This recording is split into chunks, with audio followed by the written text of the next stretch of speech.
All episodes of The Way We Haunt Now deal thematically with death and dying. Many contain mild horror elements. This episode contains dual timelines, the present of our story, and a historical timeline based on a real Black settlement in 1920s New Mexico. In the historical voice and context of the flashback scenes, Black characters refer to themselves as colored. No white characters or actors use the term. This episode also makes brief reference to the KKK. Take care, listeners.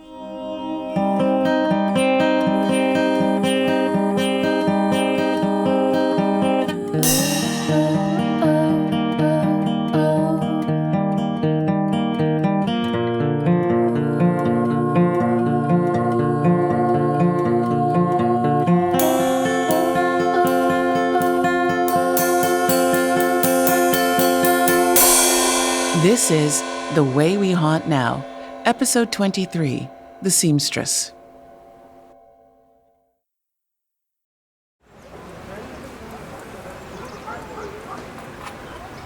Oh, well, it took all night, but we're here. Oh, good. And your first address is just up the street, that way. All right. So I'm going to take care of my business and leave you to yours. But Good luck, Frankie. And remember, whatever you find, you have us. great. This is just brilliant.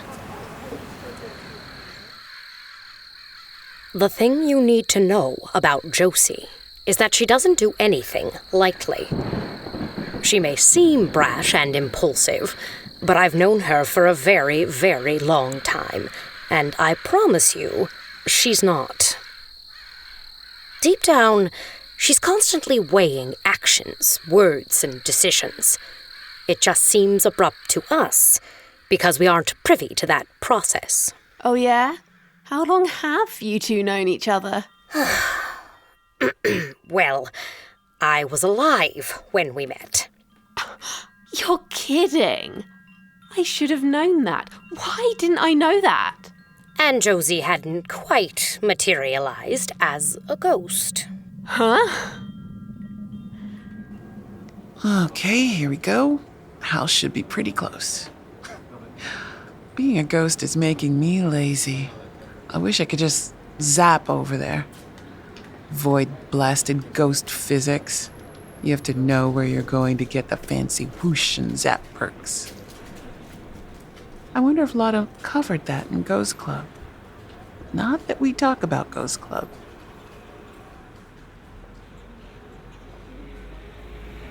Portland's nice.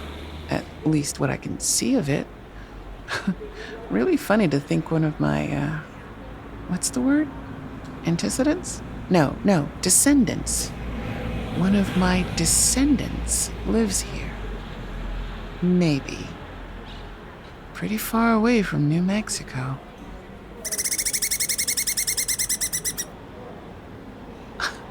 Hey, you. Huh. Must be a friend of Lota's.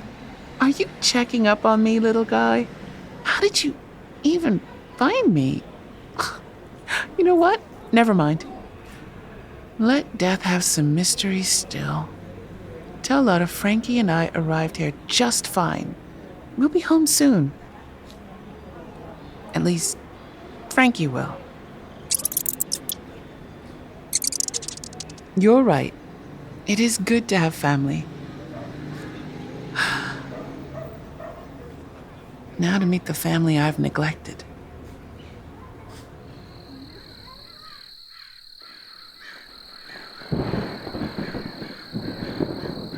It was 1930-something, and my parents had decided to relocate the entire family to New Mexico because my father had tuberculosis, and it was thought, at the time, that the dry, sunny climate could provide a cure. Father moved us not to one of the more popular sanatoriums in the north of the state, but to a ranch down near Roswell. He said we may as well get the real cowboy experience while we were in the middle of nowhere. And so, for a while, I roamed free in the New Mexico countryside, tangling with tumbleweeds and avoiding rattlers with increasing skill. And before you ask, no, a rattlesnake was not the cause of my death. That is a story for another day. It was weeks before I met Josie. Out on the ranch, under an endless blue sky, I found a bone. I thought it was an animal bone at first, from a prairie dog, maybe, or some small scampering thing that had succumbed to a coyote. But it was human. A finger bone, to be precise. Like any self-respecting child of Victorians, I took it home with absolutely no consideration of the possible consequences.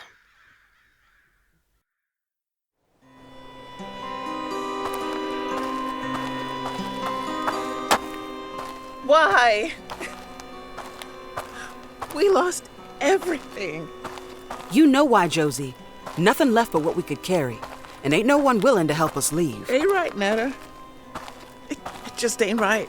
Not being right ain't never stopped a crook. Nelson took everything we earned from him and our little shop. I left all my dresses, my clothes, back at the Nelson place. This was supposed to be our chance to make a home, Netta. Then take it up with God or whatever's in charge. Blackdom done run out of water. Hell, even Boyer done left. And the damn clan been nosing around what's left. I know this ain't what you want, Josie. It ain't what I want neither. Don't sin, Netta. We need all the help any God listening cares to spare. It was our chance. You run the shop as a cover so I can finally just make them clothes in the back. No more cow poking. Freedom. Real honest to God freedom. In an honest to God town built for black folk. Now what? We get to walking. Gotta make it to another town. Dexter's not too far off. Or Roswell, if we buy some supplies. Maybe catch a ride out of Dexter. We got a world out there, Josie. Come on, cousin, keep moving. That's all we got. Grab the other end of the sledge, then. We'll make camp once we get to those rocks out there. Clan patrols come through, and I do not want to meet them. We'll get to Roswell, and call me Joe. Things go better if I'm Joe again. Josie is for when we're safe. Next life, then, Joe.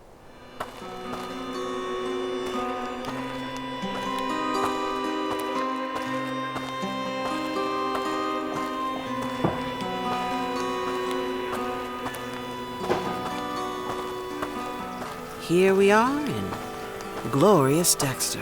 Oh boy. 2 more strays arrived. Now it's almost a town. Hush your bitter tongue, Joe. It's better than Blackdom right now. With our luck, it'll be another Blackdom and done and gone in a few more years. We should find a place to sleep, some food, and some work. We ain't got much, Netta. We gotta get lucky real soon. Ain't nothing to do about luck than go find some... Oh, no, I am so sorry. Excuse me, sir, let me help you. No, excuse me, ma'am. I mean, miss, I didn't see you there with Mama's packages piled on me like that. I see you can see her now well enough. Maybe stop looking and start picking them up. Joe! I'm sorry, my cousin is a grumpy person when he's hungry. Hungry, you say? You just got into Dexter. We ain't large enough not to know the minute someone new arrives. Let me introduce myself. Howard Friedman. How do you do, Mr. Friedman? I'm Netta. We do not have time to... Ow! Joe. My name is Joe. My mama is Miss Lula Friedman. We came from back east in Maine to start up schooling for colored children. That's nice. Netta, we need to find a room and food and a job. For one of us, at least. I was getting around to that, Mr. Joe. We need help finishing up the schoolhouse before it opens next week. There's a spare room at the back of our house, 2 meals included. Breakfast and dinner. For one of us? Or could you use 2 helpers? What kind of help? And is there pay? You're a man that doesn't waste time. We can't afford much until school starts. Repair work on the building, cleaning, taking in washing, cooking. We could use 2, but you'd have to split the pay. $14 a week. The boy can sleep in the barn. You're too grown to share a room. Mama won't have it. We'll take it. Wonderful. If you can each carry the packages you're carrying, follow me. I'll introduce you to Mama and your new rooms.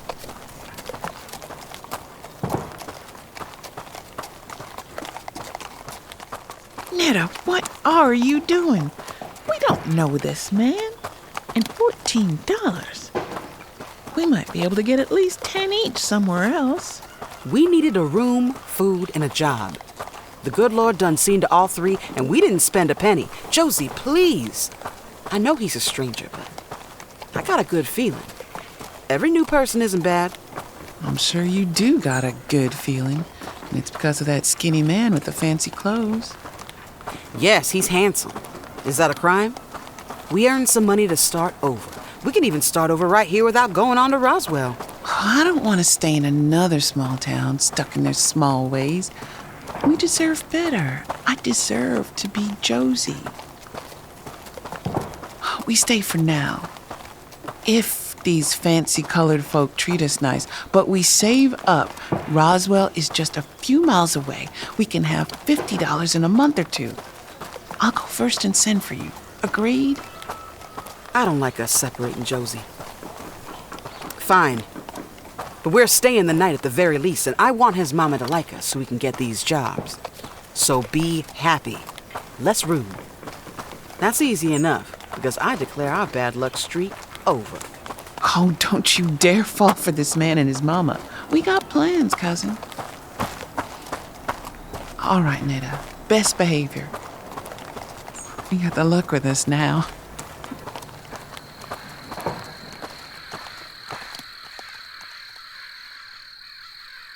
Josie has more in common with Frankie than you might realize. After her death, she didn't move on, but she didn't manifest either. She has never really said much about her life, but I suspect she was too tired to carry out her unfinished business immediately. Her soul was weary. And I woke her up. Oh no. She is so grumpy when she wakes up. Grumpy would be a drastic understatement in this case.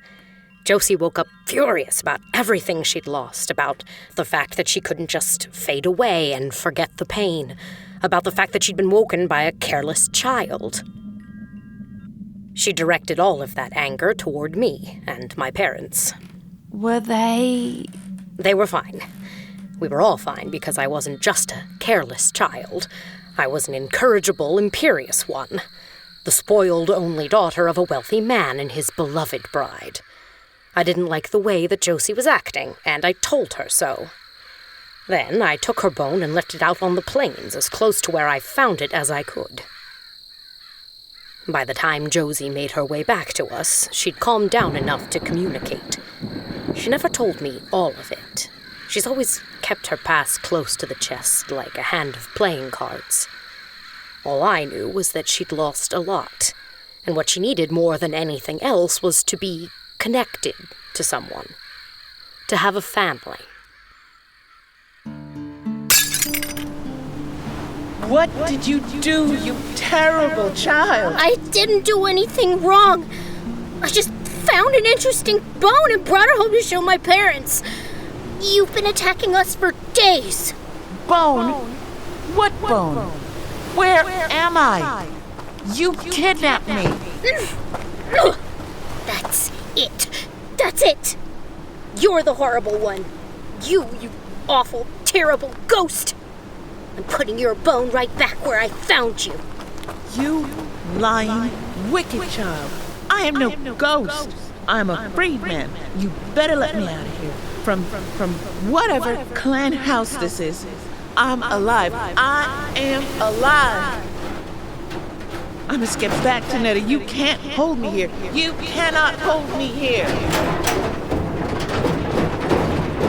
Ah! No! no more. I won't let you attack my family. You are going right now.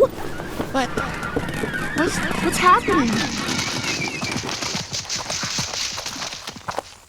Get away and stay away, you mean old ghost woman.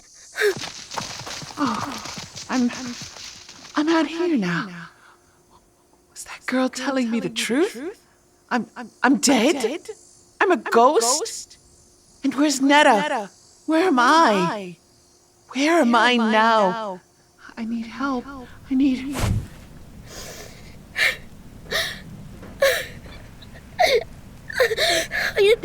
didn't mean any harm. I didn't even know it was a bone from a person. A mean person. I'm not mean. Why are you still here? I put your bone back. Or I got it as close as I could to where I found it, I think. Shouldn't you be resting in peace, or at least going about your business? That's the problem. I don't know what my business is. I don't know where I am. Last I knew, I was headed to Roswell. I was with Netta. Netta? My cousin. We think. Hard to tell. A lot of freed families couldn't find lost kids or parents. But we grew up together. We stopped in Dexter. I don't care. You broke my things. You scared my ma.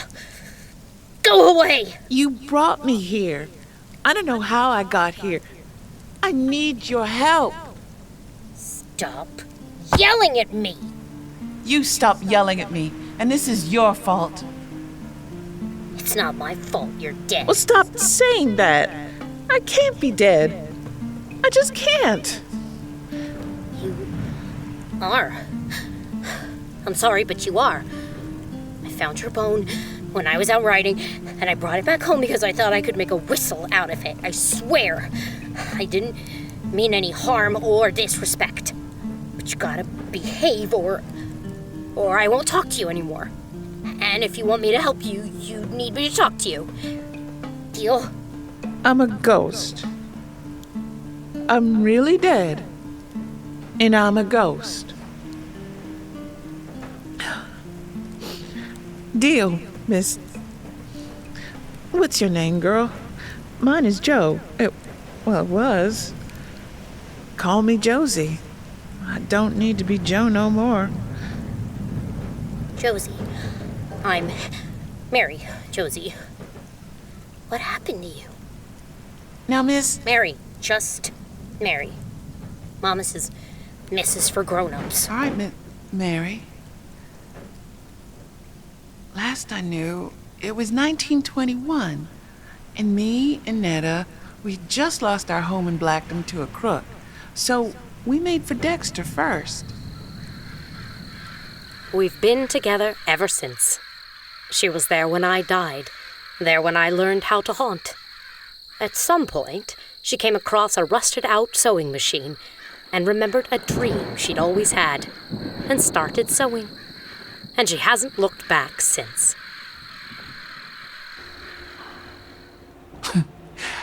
She survived. Netta survived. All these years. A century or more. I was afraid to find out what happened to her. She married that skinny dreamer, had kids, and survived. Well, I suppose there's no time like the present to meet my relatives. First, turn solid. Second, take a deep breath and knock. Who, Joe. Joe. Wait, look at you all dolled up in a skirt. Josie. Netta? How? I sensed a new ghost approaching, but you're a lot more solid than usual. Oh, hang on. There, a little more discreet. I came to meet your descendant. I never expected to see you here. And why not? Someone has to look out for them. Just like I used to look out for you. Oh, is that how you remember it? Fixing you up after fights, wrangling horses. Leaving me to take out rattlers, rascals, and the trash. Lord, I miss you, Josie. So much, Netta. So much. Oh, Netta, I'm so sorry. I didn't mean to abandon you. I was going to send for you once I got to Roswell. I mean, if you didn't marry that skinny... Hush, Josie. Howard and I had 40 wonderful years together. He wasn't as no count as you thought. And I knew you didn't abandon me. You'd have never left me alone unless something stopped you. What happened? I'll tell you as much as I can recall. And you tell me about Howard and the kids. Deal? Deal. Howard? Put the kettle on and pull out some biscuits. We got a visitor. Come on inside. It's time for you to meet your family. Welcome home, Josie. Anyway, that's enough reminiscing for one afternoon. I'd better get back to work. And I'm sure you've got plenty to do as well, Lota, with a new shelter in the works. The Way We Haunt Now is supported in part by an award from the Vermont Arts Council and the National Endowment for the Arts. This episode of The Way We Haunt Now was written by Georgia Mckenzie and Courtney Floyd, with sound design by Brad Colbroock and voice acting by Becca Marcus as Lota. Candace McAfee as Netta. Eleanor Gray as Frankie. Georgia Mckenzie as Josie. Jordan Alexander Moore as Howard. Kira Apple as the narrator and Mary. Lindsay Zanna as Danny. Brad Colbroock as Cass Bromley. Paul H. Rollins as Nick Castleweed. Tal Manier as Myrtle. There's no need to bust out your Ouija board to keep in touch. Whether you're new to the spirit world or simply a ghost in need of some entertainment, you can visit hauntnowpod.com for information about our cast and crew, content warnings, and transcripts. You can also find us screaming into the void of social media at, you guessed it, Haunt Now Pod. Remember to haunt responsibly. What time are we meeting for the next exorcism? Nope. Just nope. Danny. You backing out, boss? I mean, Nick's home, but he's not in ghost fighting shape yet. Definitely not in fighting shape. So we do the job with 3 people. That's plenty. We thought 4 was bare minimum until I got a head wound. We've still got at least 5 poltergeists to take care of. Someone has to do something, or they're going to harm innocent people. And who's going to stop us from harming innocent poltergeists? There's no such thing. Or people, for that matter? That fire was bad. I'm with Myrtle on this one. That exorcism was not good. Again with this. I don't know what you're talking about. We were successful. Those people are safe. Singed, though. And currently between homes. Someone has to intervene. This city has an unprecedented number of new poltergeist formations, and you folks are happy to throw in the towel? Right when things get interesting? Right when we can do the most good? Yes. Unless we try something radical for a change and actually talk to the poltergeist. Maybe it'll be able to tell us what's going on. Maybe it will let us help. Work toward a compromise. You can't be okay with this, Cass. No, I am actually. Our usual methods aren't sitting right with me after the other day. And I'm out if we don't try. You might be able to swing an exorcism with 3.